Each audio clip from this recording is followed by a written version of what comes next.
What's up, people? It's your girl, Margarita Mondays, a.k.a. Lil Sasson Packet. I'm here with my boys. Father God. You already know it's your boy, Ben Swayze. And welcome to The Real Rap Sheet. Today, we're going to be talking about the grudge match between Hoffa and Hollow Don, February 16th. Make sure you cop that pay-per-view. Right, definitely. And whether or not grudge matches are good for the culture. That's a fact. And today, we also going to get into Smack URL Volume 4. Crazy event. We're going to talk about some of the highlight matchups on there and whether or not these small rooms is bringing back that gritty feel that battle rap's been missing. And we definitely got to get into the J.R. Ryder interview on Angry Fan Radio and how it spilled over on Wax with Cortez. We definitely got to talk about that. Facts. All that and more on The Real Rap Sheet.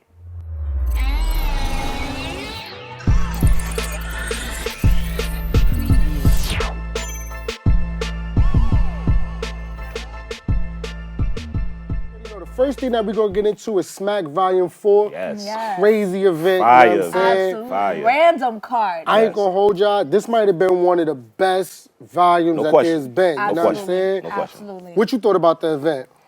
First things first, when I first saw the card, I was like, this is just a random match of like Clips and Twerk. I was like, But that battle was fire. Yeah. Super Clips fire. definitely brought it. In the first round, like he started joking it off. I was like, oh, he's going to do what he's usually doing. Too many jokes and he's probably going to get destroyed. But he brought it in the second and third. Twerk's first was, I don't know about y'all, what y'all thought about Twerk's first. It was crazy.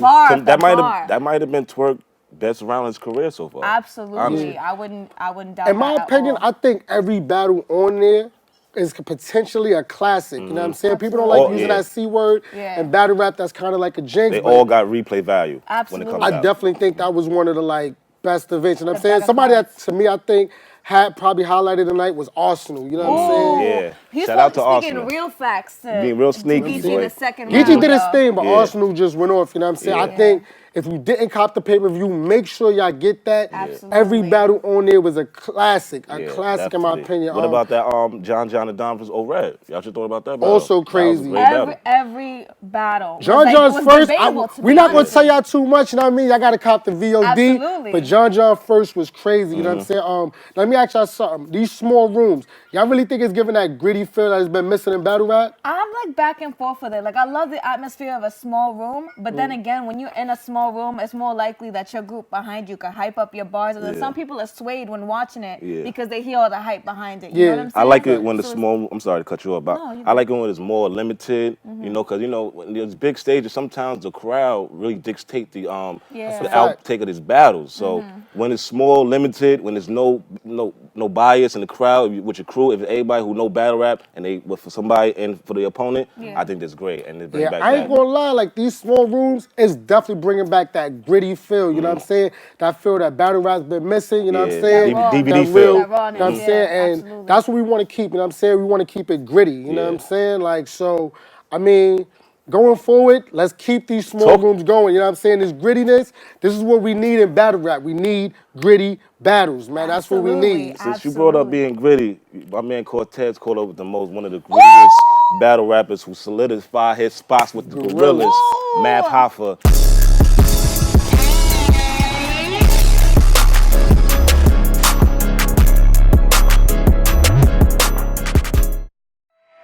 There is unseen by most an underworld, a place that is just as real, but not as brightly lit.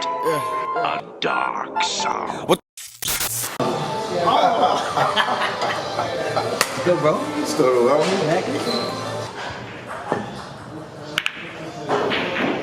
Yo, my brother, Math. What's going on, man? It's good, Cortez. Hey, man, another day. You know what I'm saying? Yeah. So, this segment I like to call Full Court Press. Now, the Full Court Press is I'm going to ask you some questions. I don't care about the battles. I care about bringing everything to what you do. I'm just having a conversation with my man, that's it. So, the first question is, February 16th, so the meaning. The meaning of it? The road to it, the meaning of it. Man, I just gotta go discipline my little brother. That's, you know what I mean? He been running with the wrong crowd. His head ain't on straight. He been doing weird drugs. He's doing stupid shit out there, man. I'm just tired of hearing about it. You know what I'm saying? So the love's not lost? Nah, the love it's still love there. But that's just based on who I am. It's not based on nothing that he's doing. Because so you feel like you're looking from the outside in, like the older brother, like he's like I see what you're doing wrong. rebelling. You might not see what you're doing wrong. Right. I see what you're doing wrong. You'll see it eventually. You'll see it eventually. But And right that's why now, love's not lost. yeah. But he decided to make himself my enemy. He made a conscious decision, whether he thought it was going to be that or not. And he's just going to have to pay for that. That's all. Pursuing me 105, indictment is lunacy, never been fly. Your life been in duty free, I'm in the sky. My life is a movie, the fuck do you mean? Stacks in my jeans, I feel the fuck with this. For Math Hoffa, what is legacy? There's a present day legacy that I've always wanted, and I feel like I have now, even though there's so much more to do. And I feel like, as far as like Brooklyn and certain places I go, I have that. You know what I'm saying? There's not a spot that I can pull up to where they don't know who I am and they ain't gonna fuck with me and let me in. You know what I'm saying? Like, but long-term legacy, the strength of my name, what it means as a brand, and what it means for my children's future. That's the legacy I'm working on now, and I continue to work on, and that I aspire to really solidify. You know what I'm saying? But that's what legacy means for me. I don't really think about battle rap because I know I have a legacy in it. Yeah. But that's not the legacy It's a leg in my mind. on to the body, to the bigger picture. Right. Part of it is, me going to these detention centers, speaking with the kids and all that stuff, motivating them. That's real shit. That's big for me. Because one, it's not on camera. I'm not doing it for the gram. I'm not doing like, let me show everybody what I'm doing. A lot of people doing it for the gram. Yeah, but I'm not mad at the people who do it for the gram because. But that's not your legacy. Regardless of their intention, them showing people that they doing that might encourage somebody else to do something like that. And at the end of the day, if someone's benefiting from it, cool. You know what I mean? Yeah. But for me, when I walk into them places and I get to talk to like the 15-year-old Math Hoffa, the 17-year-old Math Hoffa, whatever. Yeah. And I'm sitting in that room, no cameras, guards, and just those kids. It's a different feeling for me. Like I feel like I really get to talk. You know what I mean? It's not a no holds barred situation. I really get to talk. Nah. I kind of get to talk about all the street stuff that I did, and in a way that's like it connects with them, but letting them know the outcomes of those situations and how it turned out. And what they can do to change their situation. Yeah, that's fire. February 16th. February 16th, man. RBE. Whose side you standing on, boy? Flipping the coin. You flipping the coin? Yeah. All right. Better win that coin too. Okay, don't get caught up in the middle of this. Don't be on the middle. Don't be on the middle. There you have it, man. Cort, Math Hoffa.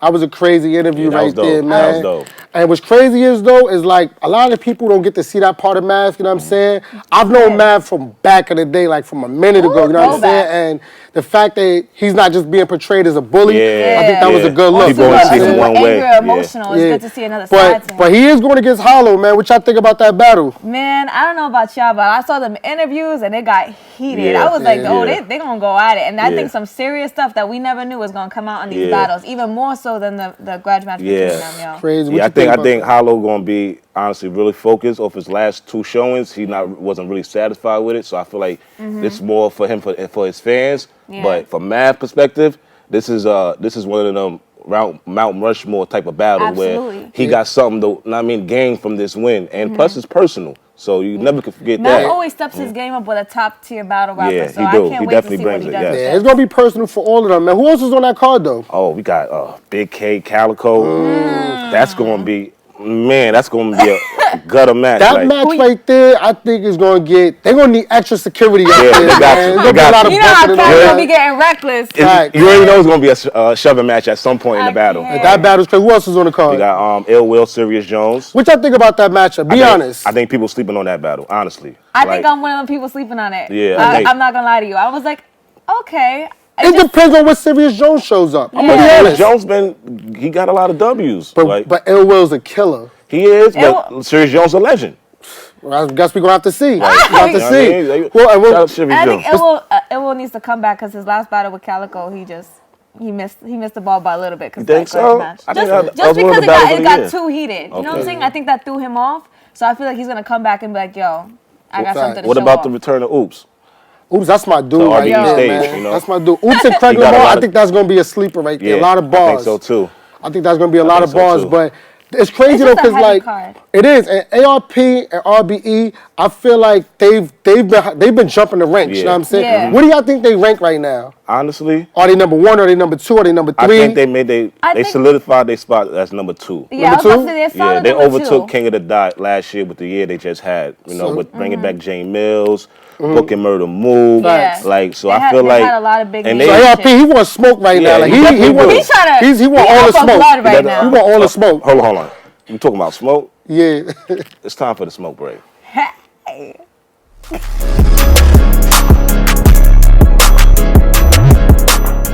Welcome to the motherfucking smoke break. On the real rap shit here. Got my motherfucking man in bed, T-Top with me right here. What's up, bro?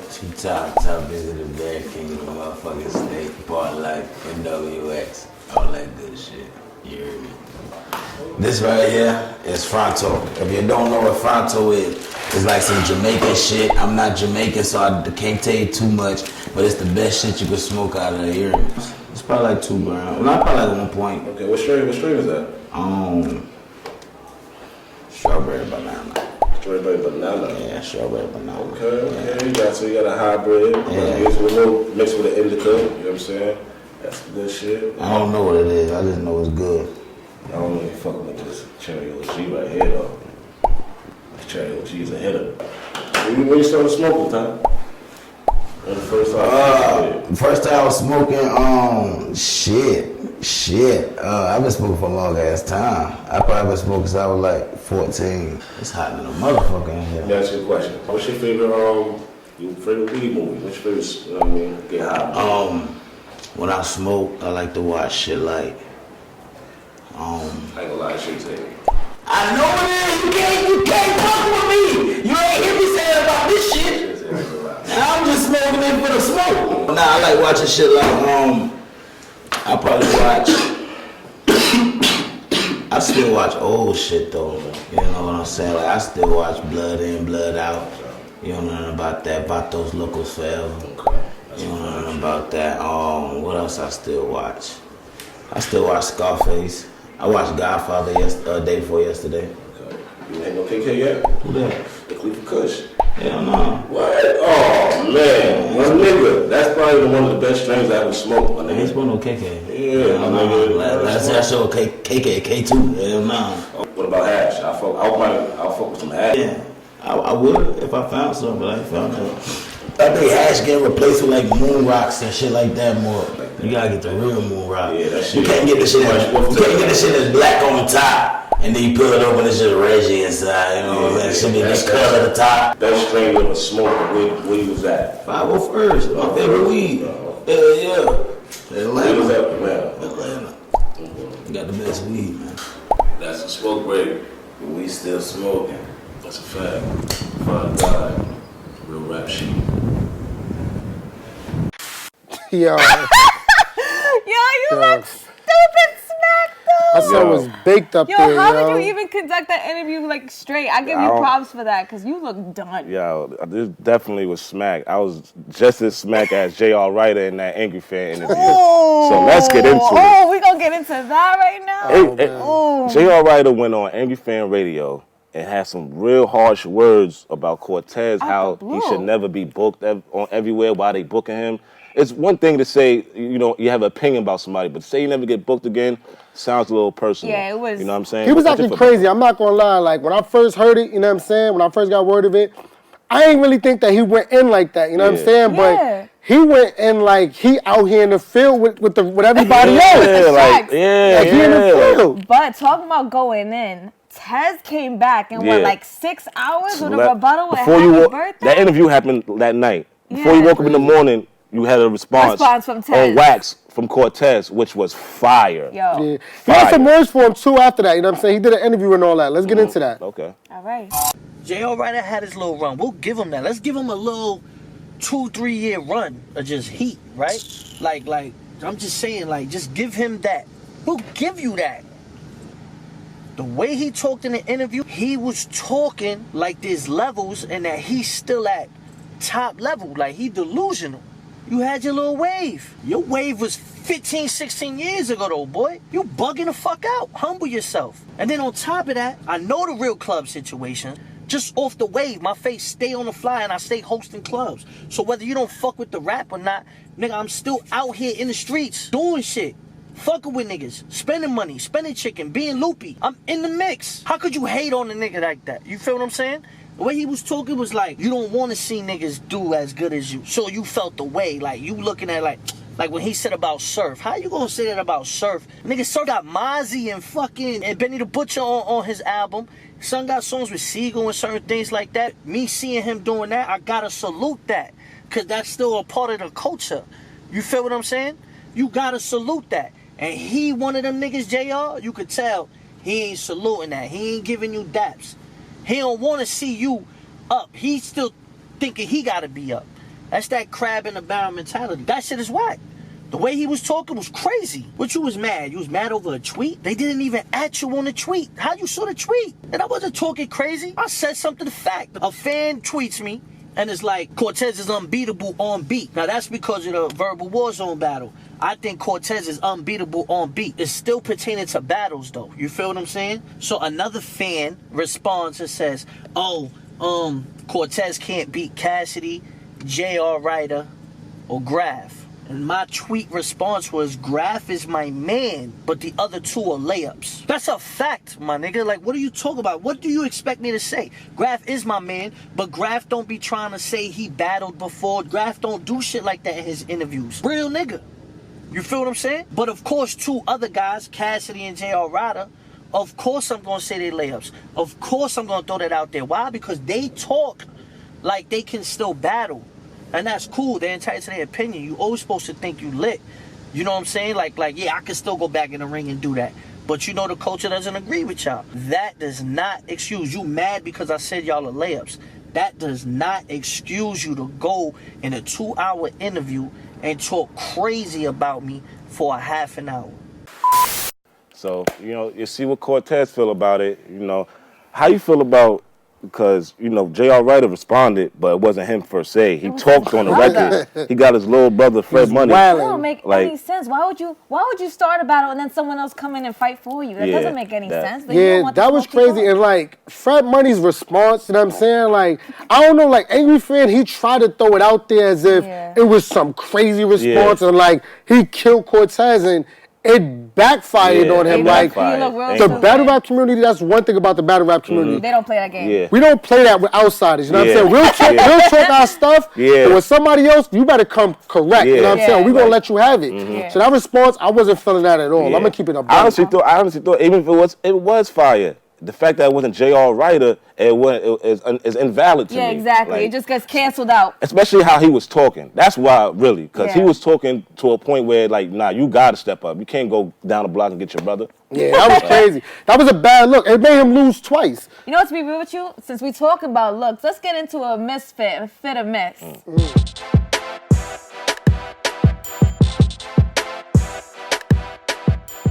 Good. Ms.Fit, Murder Ave Gang. We in the building. You're now rocking with Fit or Miss. Now, this is a segment where we dissect all battle rap fashion. And technically, when it comes to hip-hop, you know we're the fashionistas. We're the one who sets the trends, and we're the one who says wear or do not wear. And in this segment, I'm really going to cut ass. I'm going to give props when it's due, but I'm definitely going to roast you if you're looking crazy on the camera. First and foremost, we got DNA versus New Jersey Twerk. Now, this guy looks horrible. trash. His fit is definitely a miss. He got on a hoodie with sweat shorts. And it was like a heat wave going on. Ridiculous. So the crazy thing is, when you look at this outfit and you really dissect it, it's not fashionable at all. Is you hot or is you cold, my man? We don't know. So I'm going to roast you. So we're going to definitely determine this to a miss. This is a fashion fail, an epic fail. You do not show up to a battle that's getting millions of views looking like this. I blame guys like you for people looking crazy in these streets. Dead ass. This guy looks like Hollow was in the back giving out free hoodies. This guy look like if looks could kill, DNA gonna live a long time. This guy looks like his best friend is getting jumped outside and he woke up and threw a hoodie on. To wrap it up, man, this is what you guys are not supposed to do when you come to a battle. Please, please, please take pride in your appearance. How you look is how you feel, and based on how this guy's look, he's feeling pretty trash. Murder Ave Gang. For real, guys. To be real serious about it, just, you know, if you're going to be on stage, you want to look good. You want to represent the hip-hop culture and not be on there looking raggedy. Yeah, presentation is everything. Twerk. My bad. Nah, Twerk know what it is, man. We still rock with you, Twerk, man. There's no more shorts, man, with a hoodie, man. We rock with you, though, bro. No more. We rock with you, bro. Yeah. But in all seriousness, you know, it's Black History Month. You know, just get into our little history on my own. I hear y'all got some battle rap history. That's a fact, that's a fact. We did some battle rap facts for y'all, you know what I'm saying? Let's get into some throwback battles that y'all probably didn't see before. What's up, people? It's your girl, Margarita Mondays, a.k.a. the Little Sazon Packet. Hello, I'm here today with my boy. It's your boy, Ben Swayze. What's good, y'all? You already know. What's up, people? And we're here to talk about throwback battle facts. Oh, Facts. Yes. Yes, sir. And the battle we talking about today is T-Rex versus G-Shoulder. Ooh. Crazy battle. It was on No Coast Battle League. How long ago was that? 7 years ago. It dropped February 16, 2012, about 7 years ago, almost close. Talking about February 16th, RBE is having the event Math with Hollow February 16th. I hope to see y'all there. Make sure you get your tickets. Oh, that is a grudge match. But this battle right here, though, crazy battle. A lot of y'all don't know that probably didn't see this battle, but this was when Rex was doing one round. It's probably his best year. His best year, absolutely. He had just come off a battle with Young Ill, and that, to me, was one of the best Rexes I've ever seen. Facts. So 2012 had to be his year, and he came out with the grown man bars. Something he got to deal with. Crazy about that, too, Hello. Crazy about that, Margarita, is that Rex, that y'all probably don't know, is that when Rex started that, him, Goods, and K-Shine all did that tour together. Bunch of battles all over the place. Yeah. Story has it that, you know, y'all already know Goods is GMB, grown man bars. Rex was writing with him. He was like, you know what? I'm going to put that in my first versus Young Ill, and it just stuck from there. And it stuck. Fire. And it stuck. And the one thing I will say about this battle is that Rex definitely brought it. It's all good. Margarita and Ben Swayze, you already know. See you next time. See you next time, love. So there you have it, man. Our throwback battle rap fact of the month. Dope battle. Make sure y'all check that out if y'all never seen that before. You know what I'm saying? Absolutely, absolutely. I think that's dope for the new fans who really don't know the timeline, because you know battle rap is a timeline, so it's good. It's good for the fans that's not familiar to know their history. It's good for the ones that ain't know the history, and for the fans. You know what I'm saying? The newer fans too. You know what I'm saying? Make sure that they up to date with all the good content that these battle rappers is putting out. Absolutely, like Sue Surf. Oh yeah. I don't know if you heard that music coming out. Fire project. Straight fire. Super fire, super fire. That 725, I ain't gonna lie, he type broke the internet with that, you know what I'm saying? He Good job. He hit #2. #2 on iTunes. That's big. That's big. But not only Sue Surf, you know what I'm saying? We also got a top 5 playlist for y'all, some music that y'all probably didn't check out before. So here you go. Yeah. Let's go. Hey, what's up, guys? This is Koku, otherwise known as Cocoa Puff. We have the top 5 songs of the week on the Real Rap Sheet playlist. So the song I liked a lot was Rum Nitty, Young and Paid. I just like the way that song feels. I feel like I could either play it in the car, I could play it while I'm, twerking in the house, nobody's looking, and I'm drinking my Cabernet Sauvignon Blanc, whatever the case may be. That's the kind of song where I feel like I'm catching the vibe. I'm catching the vibe where I might even catch attitude and even cuss somebody out. Whatever, I like it a lot. Whoever Rum Nitty is, this is a good song. I like it. Keep it up. Keep up the good work. You're a good rapper. The next song I like is Hoffa, and it's a song called Don't Die. Don't Die puts me in it's a little dark. It feels very like dungeon-y, like Brooklyn vibes. I kind of might want to fight somebody. But at the same time, I feel like, let's go to the strip club, throw some money at somebody, twerk a little bit, act like we can compete, It kind of puts you in a mood. It's a vibe. It's like a little dark, but kind of sexy vibe, but like hood nigga shit that you kind of like where it makes you, as a woman, makes you want to approach a man, It's that kind of, it makes you, it gives you confidence. It's a feeling. It's a vibe. A-verb, dope boy, be smart. I like this beat a lot. Like the beat definitely had me feeling like I wanted to throw on a backpack, and hang out with like them people that be in the ciphers and ayo, all of that kind of stuff. It just made me feel like it was a really smart rap song. It was a little preachy in the chorus, I have to be honest with you guys. I felt like that kind of made me feel like I had to put my drink down and start like reevaluating what was going on in my life. So I felt a little judged in that sense. But I did like the song a lot. I think he could rap really well, and I really just enjoyed how he approached being preachy but still entertaining at the same time. So I'm going to give him some props for that. I really like that. My next song is Sue Surf, What Changed. The song, I like the way this guy Sue Surf raps. It's very emotional. I have to say that when I listen to Sue Surf, he sounds a lot to me like Meek Mill. He has like a very emotional voice, you just feel what he's saying, and it was just like a preachy, or not really, I don't want to say preachy, it was a moment, you feel like you're being a part of something, and I really liked it a lot. You could tell when he writes, he puts a lot of feeling behind it. So as somebody who, sometimes I'm listening to songs, I'm not listening to songs for any particular reason, I just want to listen to something that sounds good.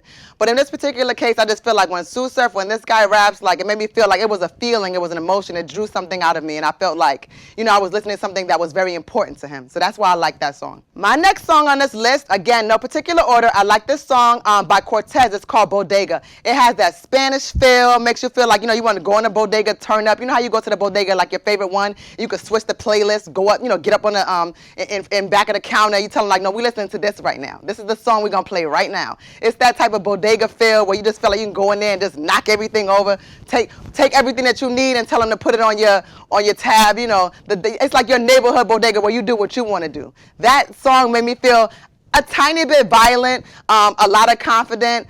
It's a vibe. I feel like I can twerk to it. I feel like I can, do a little two-step old school type of thing to it, but it made me feel good. I feel like that's a song that I could hear on the radio. And those are my top 5s of the week. And if you would like to hear some more, listen next week, because there are going to be new songs, new battle rappers making songs, and new opinions from me, who, again, has no allegiance to these battle rappers. I don't know these people. I don't care about these people. I just want a song that sounds good, that makes me feel good, or makes me feel angry, or makes me feel sad, whatever the case. I need you to evoke an emotion in me so that I can like what I'm listening to, because it does what it's supposed to do. So there you have it, guys, our top 5 playlists here on The Real Rap Sheet. Make sure you like and subscribe to our channel. We drop episodes every week. And on our next week episode, we got a full court press with Hollow the Dog. Absolutely. Of course, so like and subscribe to us. You got your girl Margarita Mondays. Your boy Ben Swayze. Father God. New episodes drop every Monday, so make sure you check out The Real Rap Sheet. I know your prices. Pass on him. About time I put the bag on him. Gotta walk around with the pound. I got no gaps for him. First set the trap for him. He ain't a writer, it was written. You would think it'll pass. He's all the facts for him. First fool studied my moves. Everything in the clip, I got nothing to lose. Matched up, running this room. Nothing but goons. And watch us clean out cribs when we come with the brooms. Only call this bitch for the neck. Dome snapping, hold back, and ass slaps and throat action. Bustin', I smoke me a blunt.